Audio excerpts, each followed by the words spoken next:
We are back in the 90s. The countries of Southeast Asia, along with South Korea, seem to be taking on the world. They are the next candidates to join the list of the great economic success stories. Banks, investment funds, pension funds, insurance companies, all want to invest in this part of the world. South Korea and Southeast Asia have become some of the great jewels in the financial world. However, on the 2nd of July, 1997, everything fell apart. On that day, one of the greatest financial cataclysms in human history suddenly began to unfold. In just a few months, the whole world was going to see how these once booming and prosperous economies were about to sink into the abyss.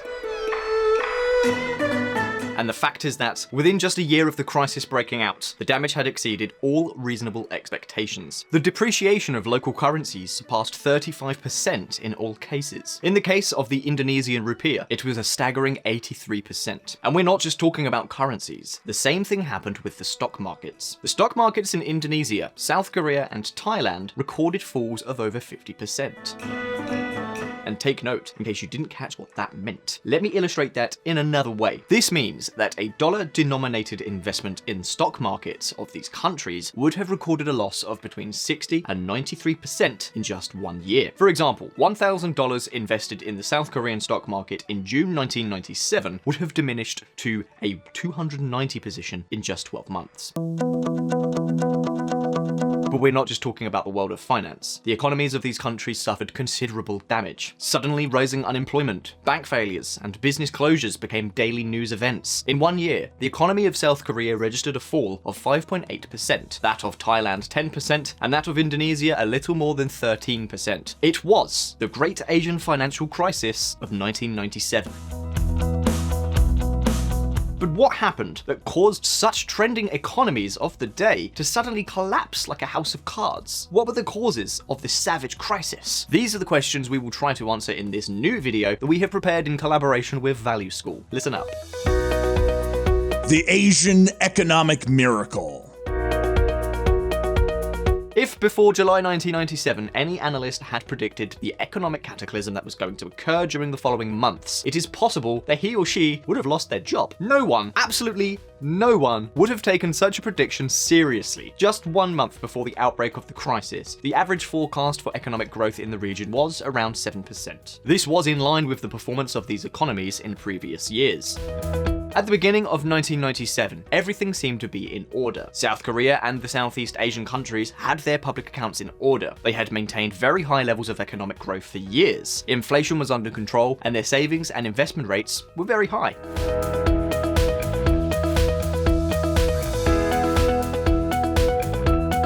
Nothing indicated what was to come. On the contrary, the prospects were good. Very good. So, as you can imagine, investment banks, funds, hedge funds, commercial banks, all the players in the financial world wanted a piece of this kind of economic miracle. In this way, the inflows of capital, that is, funds, money, that were registered every year were enormous, which in turn fueled the feeling of prosperity. The stock markets were rising, the price of real estate assets just kept growing, there was money for all kinds of projects. And best of all, with healthy public accounts and an insatiable appetite for investing, everything pointed to the prospect of continued prosperity for the foreseeable future. Of course, it was clear that no one could expect such a crisis in countries where even the governments themselves had fiscal surpluses. However, we now know that the model had cracks, and that's what we are on a mission to investigate. What were these cracks? What happened to make everything fall apart overnight? Well, the time has come to get to work and examine all of those weak links. Listen up. The cracks that caused the collapse. Okay, we've already described it. In the 1990s, South Korea and Southeast Asia were enjoying a financial golden era. However, little by little, some imbalances had developed, which were not considered important, but that oversight would end up costing a lot. You see, in the early 1990s, the United States went through a mild economic crisis that ended with the 1991 recession. This caused the US Federal Reserve to lower interest rates to well below the rates that existed in South Korea and Southeast Asian countries. And this, together with the high rates of economic growth that these countries had been registering, is what caused international capital to begin flooding into this region of the world. Capital that was added to the very high savings reserves that these economies already had. In other words, we are talking about a series of events that suddenly provided money for everything. And there there is the point when the problems began. On the one hand, the price of assets shot up, while on the other hand, investments in all kinds of projects multiplied. The export industry, which, by the way, was favoured by the governments themselves, created a huge overcapacity, and many of the real estate and public works projects were barely used when they were finished. In other words, a lot of capital was being invested in projects whose profitability was more than questionable, and so a bubble was created. And of course, when the United States began to recover and Alan Greenspan's Federal Reserve began to raise interests, the attractiveness of these markets began to decline. But that wasn't the only problem that they had to worry about. The rise in interest in the United States led to an appreciation of the dollar, and therefore of the currencies of those countries which were pegged to the US currency by a fixed exchange rate. That in itself was one of the great attractions those countries had for foreign investors. However, this appreciation of the currencies with respect to other major currencies, such as the yen or the German mark, caused these Asian countries to lose competitiveness. To make matters worse, in 1994, China had carried out a devaluation of the yuan more than 30%. As a result, export growth began to slow down for Southeast Asia and South Korea in 1996. This had two consequences. On the one hand, it increased the overcapacity of the export sector, further reducing the profitability and even the viability of the investments made, and on the other hand, given the massive influx of capital, of cash, that continued to arrive, the loss of export momentum meant that the current account balance, that is, the difference between income and the payments to the rest of the world, would register considerably large deficit levels. The fact was that the accumulation of current account deficits was being financed by foreign debt. So, to give you an idea, in 1996, the foreign debt of these countries exceeded 165% of their gross domestic product. Faced with such a scenario, only one turning point was needed, a minor interruption to turn the whole system upside down. And that's just what happened on the 2nd of July, 1997. Thailand, the turning point.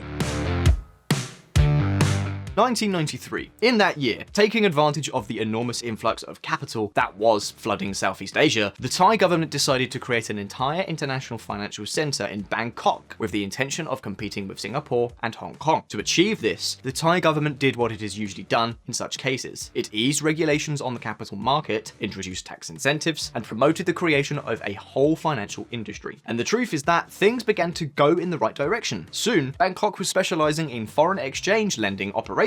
That is, borrowing capital nominated in major international currencies such as the dollar and channeling it into all types of investment projects in local currency. In this way, Bangkok became one of the great gateways to the economies of Southeast Asia. What happened is that its experience as a financial center was very limited, and the regulations, well, let's just say they were pretty ineffective.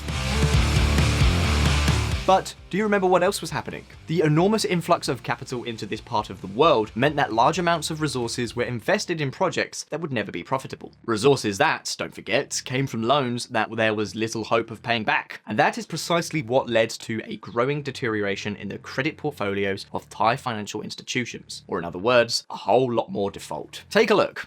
According to estimates made after the crisis by the International Monetary Fund, loans in an erratic situation, that is, that began to have problems being repaid or paying interest, reached levels of between 15 and 24%. However, despite the fact that these were figures that could make any analyst's hair stand on end, none of this appeared in the bank's annual accounts. Lax financial rules and lack of experience and supervision meant that loans in irregular situations were refinanced without being classified as dubious. And not only that, interest that had never actually been received was also usually accounted for, and many companies in trouble were lent even more money to pay off interest they already owed on previous loans. That's just crazy.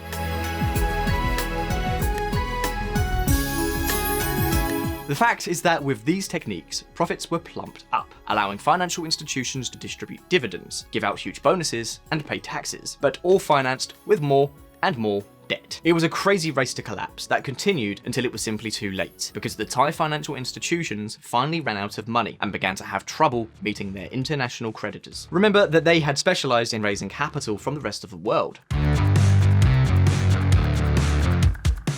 Friends, the situation became so critical that between the months of March and June 1997, the Central Bank of Thailand secretly had to provide liquidity to the country's financial institutions at bargain interest rates using its international reserves. The problem was that these reserves began to be consumed very quickly, and as the situation of the banks continued to worsen, on the 2nd of July, the Thai government was forced to announce the end of the fixed parity of its currency, the baht would no longer be pegged to the US dollar. They no longer had anything to back up a currency that began to suffer enormous stress in the face of the capital flight that was beginning to take place.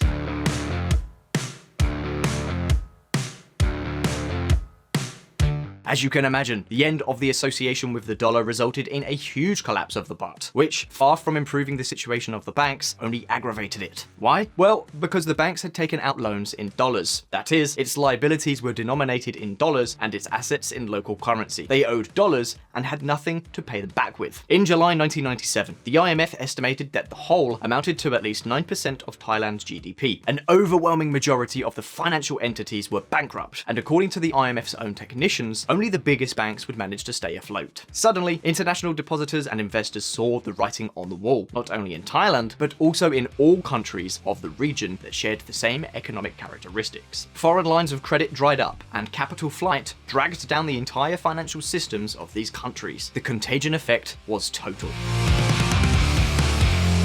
If, in 1996, Indonesia, South Korea, Malaysia, the Philippines, and Thailand had received $66 billion from abroad in net terms, in 97, they received just $36 billion. The variation amounted to $112 billion, 12% of the combined GDP of these nations at the time. The crisis was first felt in Thailand, but in less than 2 months, it turned into a full-blown Asian crisis. In just 1 month, the South Korean won sank from 1,000 to 2,000 won on the dollar in just 1 month. Just a few weeks after the outbreak of the crisis in Thailand, the forecasts for economic growth in these countries changed abruptly. Take a look.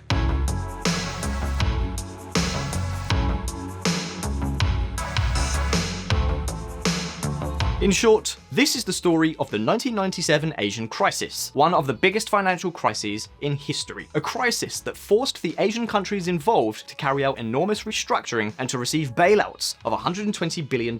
Despite this, only South Korea managed to recover in a reasonably short amount of time. We are talking about a crisis that had a lot of consequences throughout the financial world, consequences which we will surely talk about here on VisualPolitik in collaboration with Value School. So I really hope you enjoyed this video. Please hit like if you did, and don't forget to subscribe for brand new videos. Don't forget to check out our friends at the Reconsider Media podcast. They provided the vocals in the episode that were not mine. And also, the channel is possible because of Patreon and our patrons on the platform. Please consider joining them and supporting our mission of providing independent political coverage. And as always, I'll see you in the next video. And if you want to learn more about politics and hear even more of my lovely voice, you can join us at Reconsider Media. We have a podcast at reconsidermedia.com/podcast. See you there.